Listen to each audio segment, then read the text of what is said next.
E aí, pessoal, boas-vindas a mais uma das nossas análises. Hoje, a gente vai explorar uma das histórias de sobrevivência mais brutais e honestamente inacreditáveis de todo o Velho Oeste americano. Estamos falando da verdadeira saga de Hugh Glass, nos Estados Unidos, lá em 1823. Essa é a figura histórica que desafiou absolutamente todas as probabilidades e inspirou aquele famoso filme de Hollywood. Então se acomodem aí porque essa jornada é intensa, para dizer o mínimo. Bom, vamos direto ao ponto, né? A grande pergunta que guia a nossa explicação de hoje é: será que o sucesso dos cinemas, O Regresso, aquele épico gigante de vingança, reflete exatamente o que aconteceu na vida real? O que é fato histórico mesmo e o que é pura mágica de Hollywood? Para a gente conseguir separar o mito da dura realidade, primeiro precisamos entender quem era esse cara e, mais importante ainda, o mundo completamente selvagem em que ele vivia. Pensem no seguinte, nos anos 1820, o chamado Homem da Montanha representava um território implacável. Era um mundo onde a sobrevivência simplesmente não era garantida.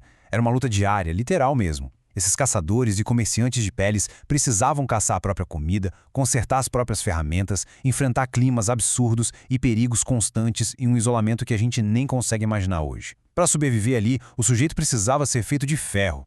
E o passado do Hugh Glass é uma loucura à parte, super misterioso e cheio de aventuras extremas. Ele nasceu por volta de 1783 na Pensilvânia. Em 1820, os registros indicam que ele foi capturado e forçado a navegar com ninguém menos que o pirata Jim Lafitte. Depois de escapar, ele acabou vivendo integrado à tribo indígena Pawnee por um bom tempo. Aí, em 1822, impulsionado por esse espírito inquieto, ele se juntou à famosa expedição de comércio de peles do General Ashley, a Ashley's Hundred. O cara simplesmente não parava. Para se manter vivo, o equipamento básico dessa galera incluía coisas como rifle, machadinha, pólvora, o kit de sobrevivência da época. Mas o detalhe crucial aqui é que essa expedição do Ashley estava destinada ao caos desde o começo. Os problemas começaram muito antes do incidente que deixou o Glass famoso. Em junho de 1823, a expedição sofreu um ataque violento da tribo Arikara. E o Glass não saiu ileso dessa não, ele já tinha levado um tiro na perna durante esse confronto. Ou seja, ele já estava machucado antes mesmo do pior acontecer. O ataque da ursa parda, agosto de 1823.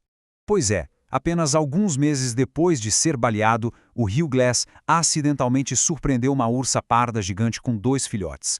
O ataque foi fulminante. Gente, o estrago físico foi tão absurdo que dá para entender por que a equipe dele achou que era o fim da linha. Ele teve a garganta tão rasgada que nem conseguia falar. Aquela mesma perna baleada, fraturada. As costas estavam cheias de cortes profundos das garras, além de um ferimento devastador no couro cabeludo. Quando encontraram o cara, o banho de sangue era tão extremo que a conclusão médica na fronteira selvagem foi uma só.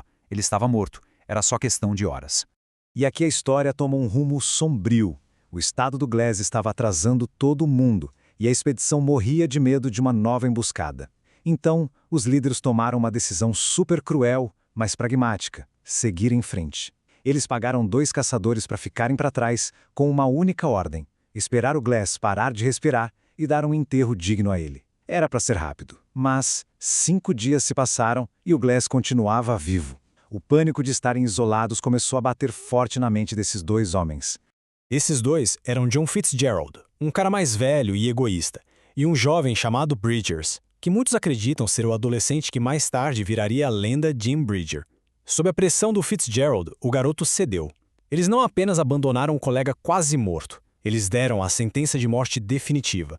Roubaram o rifle do rio, a faca, a machadinha, as pedras de fazer fogo, levaram tudo. Deixaram o cara ali, abandonado para morrer após lutar com um urso, sem absolutamente nada. Tentem se colocar no lugar dele por um segundo.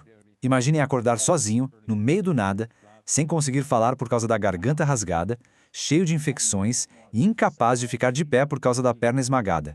Sem fogo, sem armas. A civilização a centenas de quilômetros de distância. Para qualquer pessoa normal, a história acabava ali mesmo. Fim de jogo. Uma jornada miraculosa por sobrevivência. Mas o Hugh Glass não era uma pessoa normal. A recusa em morrer e a fúria absoluta de ter sido traído acenderam alguma coisa nele. E é aqui que a gente entra num verdadeiro O Regresso real. Ele começou a se mover em direção ao Forte Kiowa, o posto mais próximo. 320 quilômetros. E olha, não era caminhando numa estrada não, era se arrastando pelo chão, passando por desfiladeiros, forçando um corpo quebrado a avançar centímetro por centímetro, mantendo feridas abertas enquanto rastejava em pura agonia. Sem faca e sem rifle, como ele comia? As táticas foram extremas. Ele comia moras que alcançava no chão, usava as mãos nuas para cavar raízes e mastigava insetos vivos como proteína. Tem até um relato icônico de que ele conseguiu afastar alguns lobos e se alimentou dos restos de uma carcaça de búfalo que eles deixaram para trás. Sobrevivência nua e crua. Isso durou 6 semanas. 6 longas semanas rastejando 320 quilômetros na floresta. Mais de 40 dias enfrentando predadores, infecções e o clima implacável.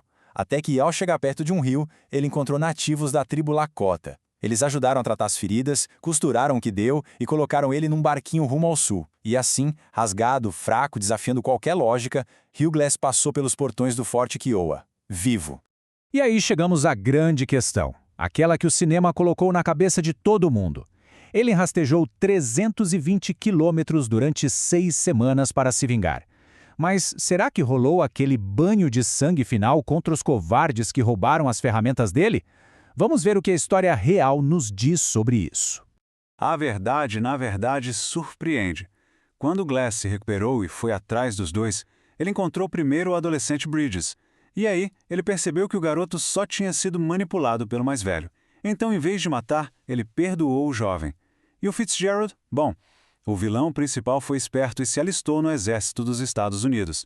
O Glass até encontrou com ele, mas matar um soldado ativo do exército daria forca na certa. Então, a vingança foi puramente tática. Ele só exigiu que o exército devolvesse o seu bem mais precioso, o amado rifle dele, e ficou por isso mesmo. E o que o cara fez depois de sobreviver a uma ursa, ser assaltado, traído e rastejar pelo inferno? Ele voltou exatamente para as montanhas hostis. É sério, ele continuou trabalhando como caçador de peles por mais 10 anos até que finalmente morreu em um outro ataque nativo no gelado rio Yellowstone, em 1833. A morte na fronteira pegava todo mundo eventualmente, mas o Hugh Glass certamente adiou como pouquíssimas pessoas na história conseguiram. É uma história que deixa a gente pensando, né? Qual é o verdadeiro limite do corpo humano quando a mente simplesmente decide não desistir? Pessoal, eu espero de verdade que vocês tenham curtido essa nossa análise sobre a incrível sobrevivência do Hugh Glass. Agora é com vocês. Comentem o vídeo aqui embaixo, me digam o que acharam dessa loucura toda e também respondam qual tema vocês gostariam de ver nos próximos vídeos. O que mais a gente deve desvendar? Por favor, não esqueçam de se inscrever no canal para apoiar o nosso trabalho. Um abraço, muito obrigado pela companhia e até a nossa próxima descoberta.